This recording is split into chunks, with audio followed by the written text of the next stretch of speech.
Hi, it's John. Hi, I'm Maria. Welcome to D News JaM, Wednesday, September 9th, 2020. The magical news of Disney.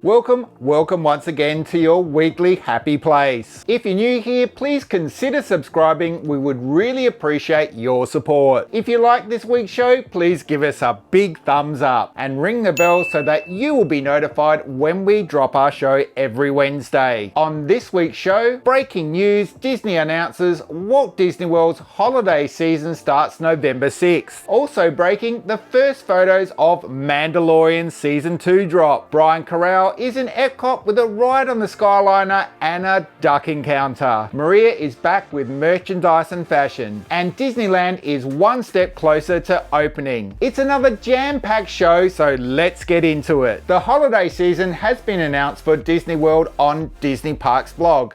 And this is what they had to say about the coming events. We're looking forward to the holidays, and today we have an update on some of the festive experiences coming to Walt Disney World Resort. Building off our recent experiences of operating in a new environment, we've reimagined the holidays, which will of course apply our current health and safety measures while still keeping the joy and magic of the season. And while things are looking a bit different at Walt Disney World and beyond, we can't wait to celebrate it with you. We know how much our guests love the holidays. From November 6th to December 30th, they will be able to enjoy festive decor, themed merchandise, seasonal food and beverage offerings and entertainment all across Walt Disney World Resort. Holiday magic will be in force at the 4 theme parks and Disney Springs, and Santa Claus will make time for special pop-up appearances at each location, waving and exclaiming holiday wishes to all. Guests will be delighted by the sight of festive flotillas at Disney's Animal Kingdom,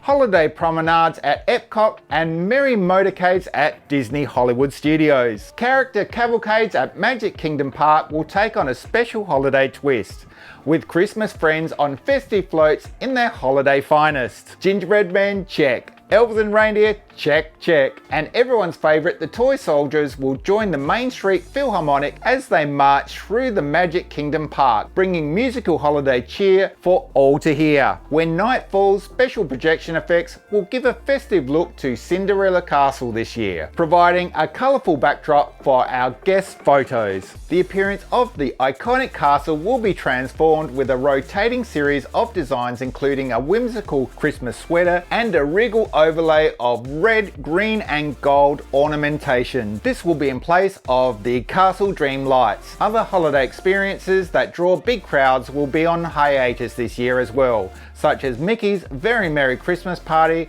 and candlelight processions at Epcot. We know that these experiences are a cherished part of holiday traditions that will be missed by guests and cast members alike, but we're glad to be able to bring holiday magic in other creative ways. Of course, the holidays wouldn't be complete without enjoying a meal among friends and family. Minnie Mouse will be hosting a Yuletide gathering of all her friends at Hollywood and Vine at Disney's Hollywood Studios, starting November 6th. Santa Goofy will be there along with Minnie and more in their holiday best. Shifting gears to Disney Springs, guests will discover Christmas around every corner as they come across a collection of elaborately decorated Disney Christmas trees spread throughout this retail dining and entertainment destination. In the evening, guests visiting areas within Town Centre, West Side and the Landing will encounter a magical snowfall, adding an extra touch of wonder to their holiday shopping. And to top it off, Jock Lindsay will once again be turning his hangar bar into Jock Lindsay's Holiday Bar, complete with delightful holiday decor and a delicious limited time menu filled with festive favourites. Disney Resort hotels will also be decked out for the holidays, with their lobbies featuring iconic trees and other festive flourishes. One thing to keep in mind is that our gingerbread display will not return to the resort hotels this year. While we know they are a favourite of people taking in holiday decor, we're not able to include those displays due to the physical distancing guidelines. Starting a bit later in the season on November 27th, we'll celebrate highlights from the Epcot International Festival of the Holidays. Holiday kitchens will return around the World Showcase Promenade with favourites like American Holiday Table featuring slow roasted turkey with stuffing, and Bavaria Holiday Kitchen with dishes like cheese fondue in a bread bowl. Guests were invited to step inside World Showplace to enjoy the returning group Joyful, who will present a journey through R&B, gospel, contemporary and traditional Christmas and holiday music. Also, the Voices of Liberty will bring their incredible 8-part harmonies to the American Gardens Theatre stage for a special concert of favourite carols and songs of the season. Wow, this is certainly a lot to take in, and we're very excited for all that's going on. One thing to note, that Castle Dream Lights and Mickey's Very Merry Christmas Party will not be going ahead this year, but we kind of expected that. But it's nice to know that Disney World will still be doing as much as they can to make the season merry. And let's take a quick look at Disney's new video announcing the event.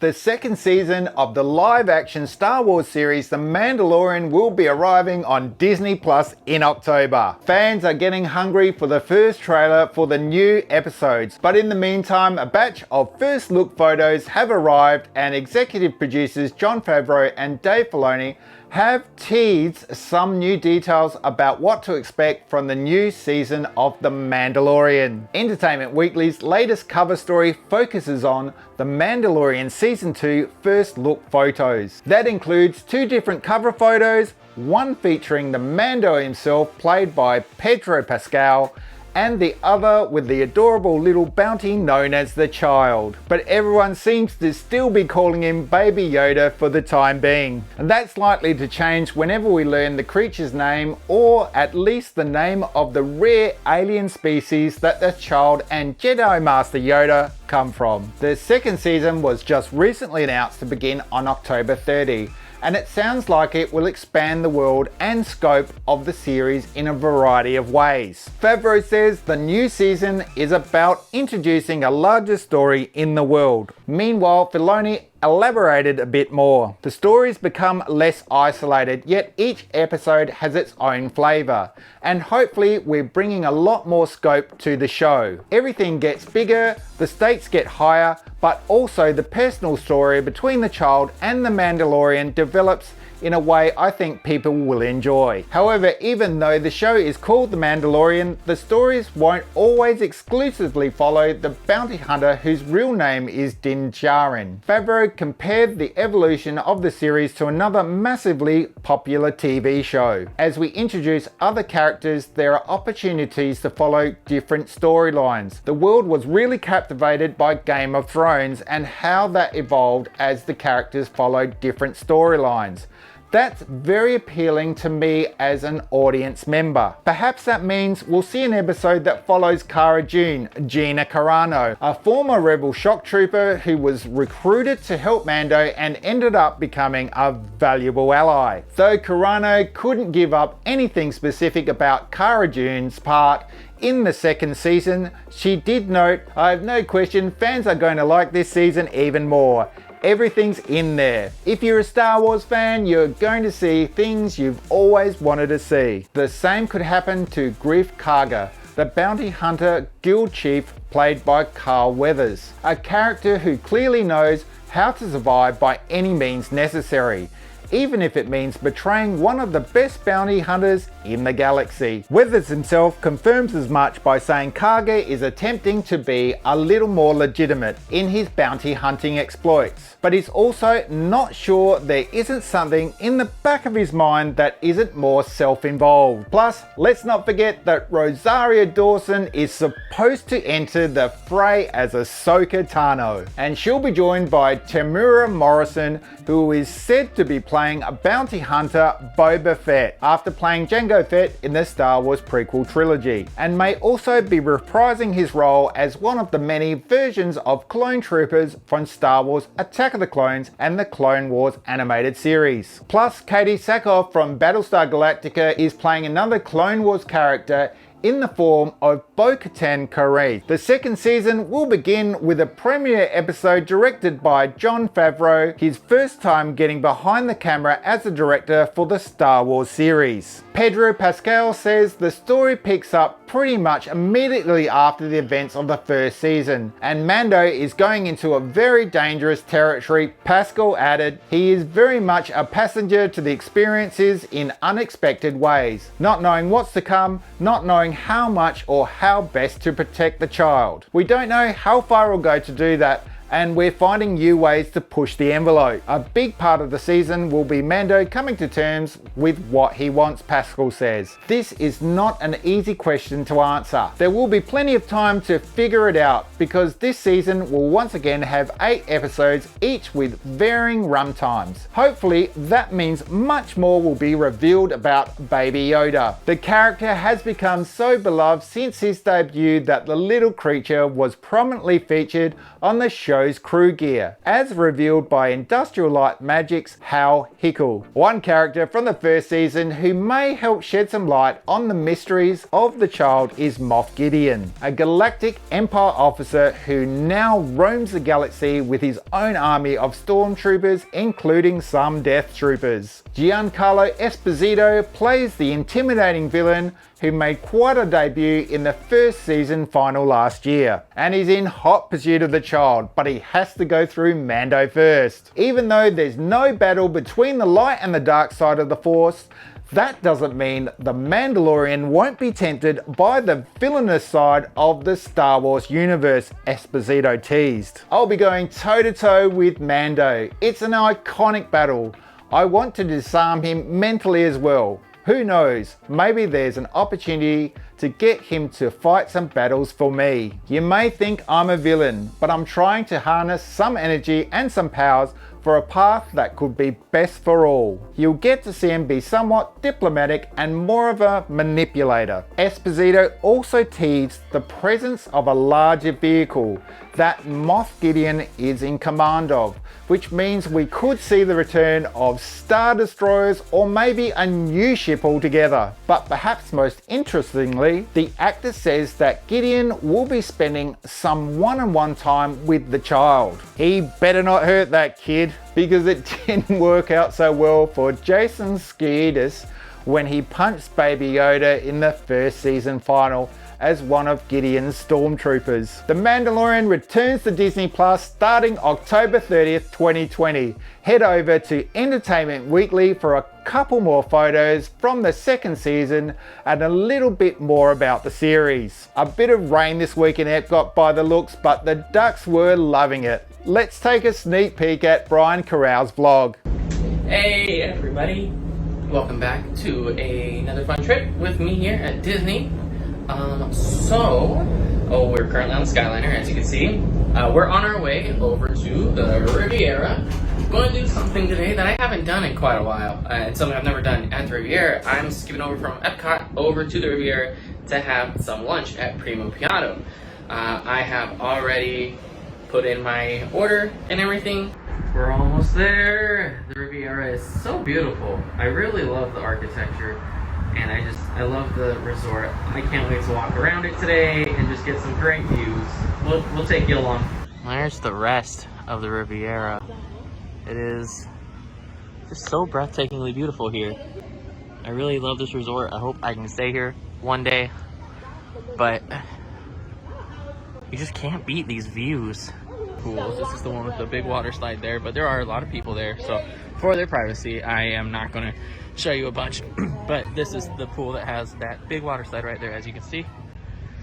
And over here, there is a nice little fire pit with all these chairs and tables set up to just kind of relax and hang out.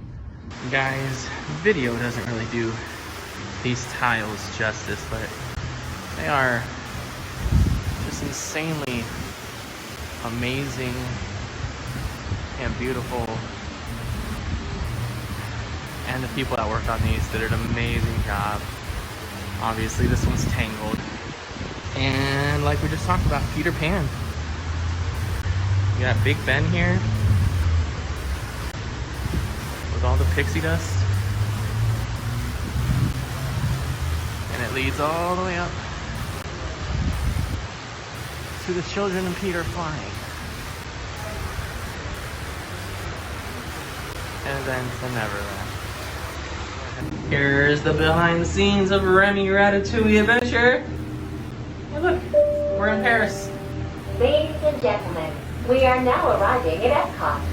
This concludes your journey aboard the Disney Skyliner. Thank you, All Skyliner lady. passengers must disembark Yeah, at parts the of the station. queue. Return service is available.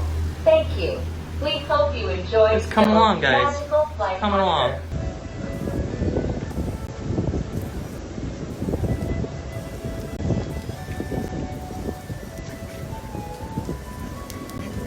As you can clearly see, it has not let up one bit. So, we're calling it a day. And we're heading home. It looks like it's going to be lasting a little while when I check the radar. So, we're going to head home. Thank you for that, Brian. To see the full vlog, go over to Brian's channel, and while you're there, don't forget to subscribe and give him a big thumbs up. And now it's time for Merchandise and Fashion with Maria. Hello and welcome back to Merchandise and Fashion. Mulan was released this week on Disney Plus, and first up is some merchandise to celebrate the release. Firstly, the Mulan Imperial Palace Light Up Figurine, a Disney Castle Collection limited release. This delicate, highly detailed miniature reproduction of the Imperial Palace, as depicted in Disney's animated Mulan, includes a heroic figure of the film's star. Dramatic lighting and window vignettes highlight this limited release sculpt to bring honor to every collection, available for $129 at Shop Disney. Next is the Mulan Villager Funko Pop vinyl figure, inspired by the live-action film. Featured in her simple peasant outfit, the heroic Fa Mulan shows the other side to her nature with this Funko Pop vinyl figure. Inspired by Disney's live-action film, Villager Mulan will bring honor to your collection. Available for $14.99 at Shop Disney. Next up is the Mulan Warrior Funko Pop vinyl figure, inspired by the live-action film. With sword in hand and ready for battle, the fearless and spirited Fa Mulan is featured in her warrior outfit in this Funko Pop vinyl figure. Available for $14.99 at Shop Disney. Next is the Mulan Xianyang doll set by Hasbro, inspired by the live-action film, an 11.5-inch size. Mulan is the epic tale of a fearless young woman who risks it all for her family and her country to become one of the greatest warriors China has ever known. Along the way, she meets Xianyang, an ally of the Ruran army, who has more in common with Mulan than she thinks. Imagine exciting adventures with these detailed dolls, each with her own movie-inspired outfit. Available for $49.99 at Shop Disney. Next up is the Star Wars Battle at Echo Base series by Funko Pop. Funko have done it again with these new pop bubble heads inspired by the iconic Battle of Hoth to celebrate 40 years of The Empire Strikes Back. The new pops include the Wampa, Imperial probe droid, Han Solo as he cuts open his Tauntaun, Chewbacca in the snow, and Princess Leia in control of the Echo Base. Funko's Pop Deluxe Star Wars Battle at Echo Base series is available exclusively on Amazon.com. Next is the Funko Pop Town Disneyland 65th Anniversary Mickey Mouse and Sleeping Beauty Castle vinyl figures. Celebrate 65 years of the happiest place on earth, Disneyland. Mickey Mouse has received a Funko Pop makeover in his marching band uniform with the Sleeping Beauty Castle, a must-have for every Disney collection. Oh boy! Available to pre-order for $32.99 $54.90 at boxlunch.com. Next is the Pluto 90th Anniversary Key. Unlock 90 years of doggone fun and memories with this fetching commemorative key celebrating Pluto. The Disney Store D makes one end, while a yellow castle serves at the teeth. Available for $12.99 at Shop Disney. Next up is the Elsa Comforter Full Set by Frozen. During eternal winters, they can stay warm and toasty snuggled under this Frozen comforter set featuring Elsa. The reversible design has a Snow Queen on one side and snowflakes on the other side, while the sham features Olaf reminding us all to believe in the journey. Available for $54.99 at Shop Disney. Next up is Star Wars The Empire Strikes Back Comforter Full Set. Dreamland will be in a galaxy far, far away when they're sound asleep in this full-size comforter and sham set, inspired by Star Wars The Empire Strikes Back, celebrating the 40th anniversary of Episode 5, The Force is Strong with this bedding set. Available for $54.99 at Shop Disney. Now for some holiday fun with the Mickey Mouse Light Up Holiday Necklace. Deck your neck with a mouse so jolly. This string of miniature Mickey icon holiday lights will make you sparkle all through the holiday season. Why just decorate the house when you can be a shining star on Christmas morning? Available for $15.99 at Shop Disney. Next, the Mickey and Minnie Mouse Holiday Apron for Adults. Gingerbread Mickey and Minnie are baking spirits bright all through the sugar and spice season. Slip into this happy holiday chef's apron to whip up treats so tasty that Santa will be coming back for more.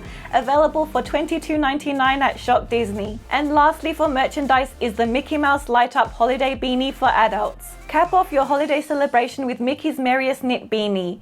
With a tiny plush Santa hat on top, plus light up trim and snowflake ears, it's just the hat to wear a caroling or any sparkling winter evening. Available for $26.99 at Shop Disney. And now it's time for some fashion. First up, by Danielle Nicole, comes the Mulan backpack inspired by the live-action film. As tough as the legendary warrior who inspired it, this Mulan backpack is a formidable and worthy ally. Its simulated leather design has armor panels as featured on Mulan's battle costume, and for added protection includes her sword embroidered on the front. Available for $84 at Shop Disney. Next is the Mickey and Minnie Mouse Park Life baseball cap for adults, inspired by the Mad Tea Party ride at Walt Disney World. Take a spin through the park life with Mickey and Minnie as they enjoy a Mad Tea Party on this traditional baseball cap with Disney embroidered art and Walt Disney World logo on the back. Available for $27.99 at Shop Disney. Next up is the Mickey Mouse Pastel Rainbow Crossbody Bag by Loungefly. Carry a rainbow wherever you go with this pretty pastel crossbody bag. Carry it by the Mickey icon cutout handles or sling it across your chest with the chain and false leather strap for a fashionable hands-free look. Available for $65 at Shop Disney. Also available in the collection is the Mickey Mouse Pastel Striped Mini Backpack by Loungefly. Show your Mickey Mouse style over town with this pastel striped mini backpack inspired by everyone's favorite pal Mickey. With 3D ears, face appliques and a front pocket, this bag is sure to become a treasured favorite. Available for $75 at Shop Disney. Another in the collection is the Mickey Mouse Pastel Wallet by Loungefly. Brighten your style with Mickey Mouse and this pastel striped wallet with metal strap closure and a zipped coin section. The Mickey face appliques and multiple slots and pockets make it a swell way to stash your cards, cash and other essentials. Available for $40 at Shop Disney. Next up is the Loungefly Disney Mickey and Minnie Wedding Figural Mini Backpack, a box lunch exclusive. Mickey and Minnie are feeling the love on this baby blue Loungefly mini backpack. Bring the magic of fairy tale weddings everywhere you go with this elegant false leather accessory. Featuring a white bow and bridal hairnet, just married car graphic with the Disney icons, figural ears, a metal brand plaque and adjustable straps. Zip it open to reveal an interior zip pocket and lining depicting Mickey and Minnie having a romantic dinner, sharing an umbrella, sharing a swing and more. Available for $79.90 at boxlunch.com. Next up is the Pluto t-shirt for men. The pattern on this crew neck tee is doggone delightful. Pluto's playful appearance will make a fetching addition to any outfit. Available for $36.99 at Shop Disney. And lastly, the Minnie Mouse Halloween top and tutu set for girls. Minnie gets into the Halloween spirit as a witch and casts a spell spell to make candy disappear on the top part of this two-piece set. The sparkling tutu features an elastic waistband with colorful confectionery to make your little one even sweeter. Available for $59.99 at Shop Disney. And that's all for merchandise and fashion for this week. Now it's over to you, John. Thank you for that, Maria. I can tell you that Mulan certainly is an epic movie and well worth the money to go and take a look. Governor Newsom said California is getting closer to reopening Disneyland, Universal Studios Hollywood and other theme parks in the state after nearly 6 months of coronavirus closures. Newsom commented on his discussions with major California amusement park operators during a news conference on Tuesday, September 8. Disneyland, Universal Studios Hollywood, Knott's Berry Farm, SeaWorld San Diego, Legoland, California, Six Flags, Magic Mountain and other California theme parks closed in mid-March amid the COVID-19 pandemic and remain shuttered indefinitely while they await state guidelines for safely reopening. Newsom announced on Tuesday that Orange County, the home of Disneyland and Knott's, moved from the most restricted Tier 1 widespread risk level to the next lower Tier 2 substantial risk level. Theme parks were not included in the business sector's guidance list released in late August by Newsom's office that detailed a 4-tier system. The revised blueprint for a safer economy lays out criteria for loosening and tightening COVID-19 restrictions in California counties. Negotiations regarding COVID-19 health and safety guidelines for California theme parks are making progress, according to Newsom. There are still many areas where we are open-ended in terms of negotiation, making progress and advancing in the same space, getting closer to concluding and when and how to safely reopen those sectors. Determining how and when to reopen California theme parks will be guided by COVID-19 epidemiology data for the state, according to Newsom. The epi data shows us the way and provides us the capacity to make determinations. We will make those determinations in real time. Theme parks and other sectors will be placed on the state's 4-tier system based on their ability to reduce COVID-19 risk factors, according to California Health and Human Services Secretary Mark Ghaly. As we move forward, we'll consider the placement of some of these various sectors throughout our different tiers as we begin to develop increasing information about how each of these different sectors can reduce risk. It's getting really close now, guys. Could be any day, and we'll have all the news on the opening if and when it happens. And that's it for this week's show. Please don't forget to subscribe, ring the bell and give us a big thumbs up. And we'll see you next week for the magical news of Disney. Until then, we have spoken. This is the way, and it's not goodbye, but we will see you real soon.